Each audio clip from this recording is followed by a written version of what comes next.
Good morning all. आज के इस टॉपिक में आप लोगों को मैं टाइप्स ऑफ टीचिंग मॉडल की जो लास्ट 2 कैटेगरीज हैं वो बताने जा रहा हूँ।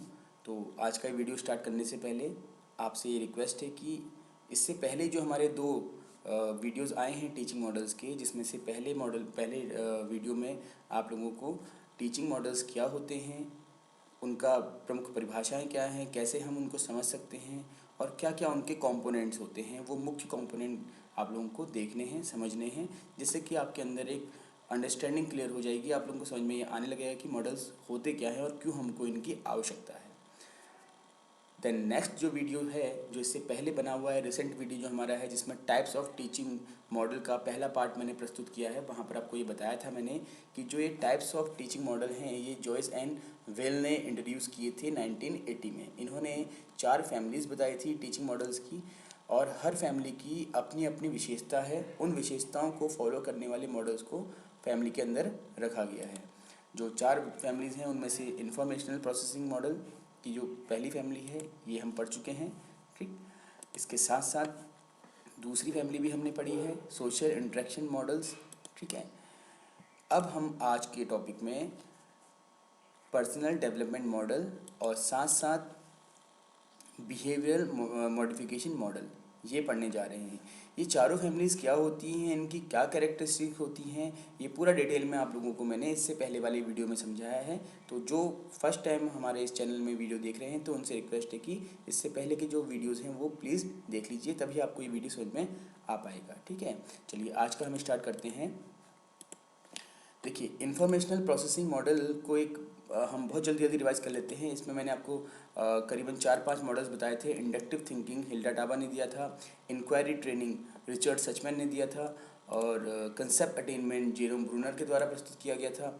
एडवांस ऑर्गेनाइजर डेविड आसुबेल ने दिया था, ठीक है। और इसके साथ साथ आपका जो लास्ट है साइंस इंक्वायरी, ये दिया था आपका जे सेवॉब ने। ये पांचों के पांचों मॉडल्स जो हैं बहुत इम्पोर्टेंट हैं, परीक्षाओं में बहुत ज़्यादा पूछे जाते हैं। इनके नाम आपको एज इट इज़ लर्न होने चाहिए कि कौन सा मॉडल किसने प्रस्तुत किया था। हिल्डा टाबा मॉडल को तो हम हिल्डा टाबा के नाम से ही जानते हैं, इंडक्टिव वर्ड तो यूज़ करते ही नहीं उसमें। तो कई लोगों को ये पता ही नहीं होगा कि, या फिर हो सकता है कि भूल गए हों कि हिल्डा टाबा मॉडल को इंडक्टिव थिंकिंग मॉडल कहा जाता है, राइट। इसी तरह से सचमैन मॉडल को भी हम इंक्वायरी ट्रेनिंग मॉडल कहते हैं, राइट। तो ये आप लोगों के लिए परीक्षा में बहुत इंपॉर्टेंट होता है, इसलिए आप लोगों को ये बाय हार्ट करना चाहिए।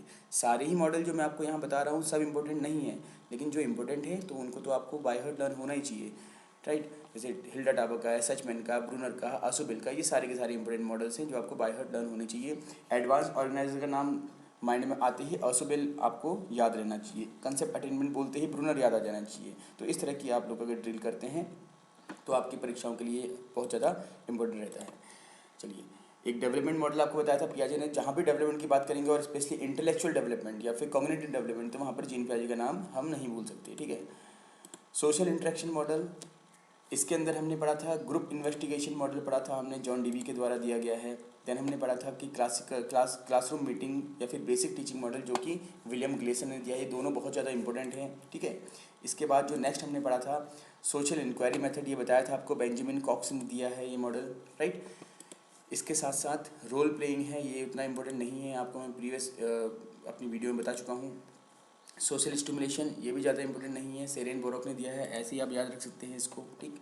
इसके बाद लेबोरेटरी मेथड, ये नेशनल ट्रेनिंग लैब बेथेल यानी कि मेन में डेवलप हुआ था। ये जो स्थान है ये आपका यूएसए में पड़ता है, यूएसए का एक पार्ट है ये, जो कि वहाँ के नॉर्थ ईस्ट एरिया में पड़ता है, जो top most north east area है वहाँ पर ये स्थान पड़ता है। इसके बाद ज्यूरिप्रूडेंशियल मॉडल जो है वो डोनाल्ड ओलिवर ने दिया था, और ये मॉडल बताते हुए हमारा वहाँ पर वीडियो ओवर हो गया था एक्चुअल में, कि 10 मिनट का ही वीडियो बनाने का मैंने सोचा हुआ है, इससे ऊपर वीडियो बनाना भी नहीं है क्योंकि फिर बहुत ज़्यादा लेंथी होकर के क्या होता है वो बोरिंग हो जाता है, ठीक है। तो ये जो मॉडल है इसमें क्या होता है कि बच्चे को उसका जो सोचने का तरीका होता है और जो समाज की जो समस्याएं होती हैं ना, जो भी प्रॉब्लम्स होती हैं, रूढ़िवादियाँ कहिए, कुछ भी कह लीजिए, उनको कैसे सॉल्व करना है, ये बातें ये जो स्किल्स होती हैं बच्चे के अंदर डेवलप होते हैं। किसके अंदर? ज्यूरिप्रूडेंशियल मॉडल के अंदर, जो कि किसने दिया है? डोनाल्ड ओलिवर ने दिया है, ठीक हो गया। चलिए आगे बढ़ते हैं। थर्ड जो फैमिली है this is personal development model. Personal मतलब व्यक्तिगत, व्यक्ति के खुद के विकास का जो मॉडल है या प्रतिमान है उसको हम पर्सनल डेवलपमेंट मॉडल कहते हैं। इसमें सबसे इम्पोर्टेंट और जो शायद सारे ही मॉडल्स में बहुत ज़्यादा इंपॉर्टेंट माना जाता है वो है कार्ल रोजर्स का नॉन डायरेक्टिव। नॉन डायरेक्टिव का मतलब होता है जहाँ पर निर्देशन ना हो, ठीक है। डायरेक्शन मतलब क्या है, निर्देशन। शिक्षक निर्देशन देता है कि ये करो, उसके बाद बच्चा शिक्षक के द्वारा दिए गए डायरेक्शंस को फॉलो करते हुए नॉलेज गेन करता है। बट ये जो मॉडल है इसमें डायरेक्शंस नहीं दिए जाते हैं, बच्चा स्वयं से अपने प्रयासों के द्वारा ही ज्ञान की प्राप्ति करता है। टीचर सिर्फ फैसिलिटेटर का काम यहाँ पर करता है। तो क्या लिखा है, ऑटोनॉमी एंड सेल्फ कंसर्न। तो बच्चा जो है वो खुद स्वायत्त तरीके से या स्वतंत्र तरीके से ज्ञान प्राप्त करता है। Conceptual system, conceptual system David Hunt ने दिया हुआ है, ठीक है। और ये जो मॉडल है इसके अंदर बच्चे की जो कॉम्प्लेक्सिटी होती है, उसकी जो स्ट्रेंथ है, वीकनेसेस हैं, ये सब कुछ जानना और उसके बाद फ्लेक्सिबल तरीके से जो भी नॉलेज है उसको एक्वायर करना खुद के प्रयासों से, ये कंसेप्चुअल सिस्टम के अंदर आता है, ठीक। फिर है साइनेक्टिक मॉडल। देखो साइनेक्टिक मीन्स होता है आपका क्रिएटिव, विलियम गॉर्डन ने दिया हुआ आपका ये।